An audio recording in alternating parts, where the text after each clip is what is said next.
Ճիշտ են լուրերը, թե ներքին գործերի նախարարը շուտով հեռացվելու է պաշտոնից եւ նրա փոխարեն նշանակվելու է քննչական կոմիտեի նախկին նախագահ Արգիշտի Քարամյանը։ Արփինե Սարգսյանը չի մեկնաբանում ու միևնույն ժամանակ դժգոհում է ստահոդ տեղեկություններից։ 2025 թվականի առաջին 9 ամիսների կտրվածքով նախարարությունը ունի բավական մեծ ձեռքբերումներ, դրա կողքին ունի նաև արձանագրած ախտորոշած խնդիրներ, որոնք հետևողականորեն լուծման կարիք ունեն, իսկ մնացյալ թեմաներով ես մեկնաբանություններ տալ պարզապես չեմ ուզում, որովհետև մշտապես ստահոդ տեղեկատվություններ են տարածվում։ Ներքին գործերի նախարարը ազգային ժողով էր եկել բյուջեի քննարկմանը մասնակցելու։ Այս պահին իր գլխավորած նախարարության բյուջեն եկող տարի կկրճատվի 2 միլիարդ 355 միլիոն դրամով։ Նվազեցումները հիմնականում տեղի ունեցել երկու ծրագրերի մասով, ներքին գործերի կրթական ծառայություններ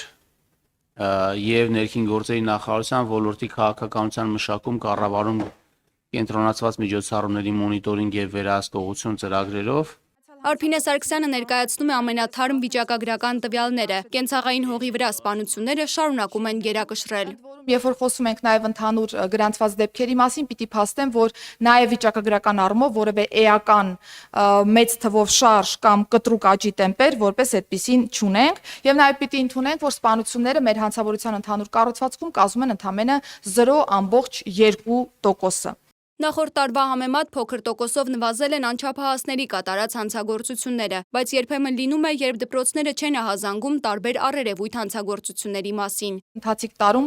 6 միջնորդագիր եմ ուղարկել Կրթության, գիտության, մշակույթի եւ սպորտի նախարար գործընկերոջս Տիկին Ժաննա Անդրեասյանին դպրոցների կողմից նմանատիպ տեղեկությունները ոստիկանությանը չտրամադրելու վերաբերյալ։ Անդրադառնալով Փարաքարի համայնքապետի աղմկահարույց սպանությանը, ներքին գործերի նախարարը բացառում է հանցագործության քաղաքական դրդապատճառները ու այն կապում փետրվարին տեղի ունեցած սպանության հետ։ Ըստ Նյուզեեմի միջադեպ է եղել բյուջեի նախագծի քննարկման փակ հատվածում։ Նիստն ընդմիջվել է վիճաբանության պատճառով։ Ըստ տեղեկությունների, իշխանական падգամավոր Հայկ Սարգսյանը նիստին մասնակցել է համակարգչով, ինչը փակ ձևաչափի դեպքում արգելված է։ Սարգսյանին առաջարկել են դուրս հանել համակարգիչը, հրաժարվել է։ Վիճաբանությունից հետո հեռացել է դահլիճից։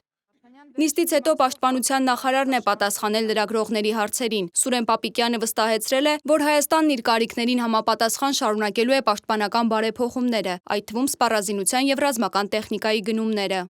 2026 թվականի բյուջեն, եթե այն համեմատենք նախորդ տարիների բյուջեի ավելացման տենդենսի հետ, համապատասխան մեր ընդհանուր բյուջեի ծավալի ավելացման տենդենսին, այն որևէ խախտում չունի, բացառությամբ այն տարբերությանը, որը տեղի է ունեցել 25 թվականին, երբ միանգամից բարձրացել է մեր ծախսերի չափաքանակը,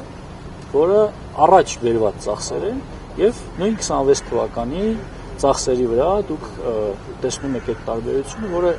իրականում, եթե 24-ի հետ համեմատենք, բնական զարգացման տեմպ է։ Պապիկյանը չի մեկնաբանել Ադրբեջանի նախագահի այսօրվա հայտարարությունները։ Հիշեցնեմ, Ալիևն այսօր հայտարարել է. չկա Սևանա լիճ, կա Գյոյչա լիճ։ Ադրբեջանցիների վերադարձն իրենց պատմական հողեր չպետք է վախեցնի հայերին։ Պաշտպանական գերատեսչության ղեկավարը խոստացել է կարդալ ու ըստ անհրաժեշտության արձագանքել։ Փոխարենը խորհրդարանի նախագահ Ալեն Սիմոնյանն է մեկնաբանել, ասելով, դա ներքին լսարանի համար նախատեսված խոսույթ է, եւ որ տեքստում ազատագրելու մասին միտք ինքը չի տեսել։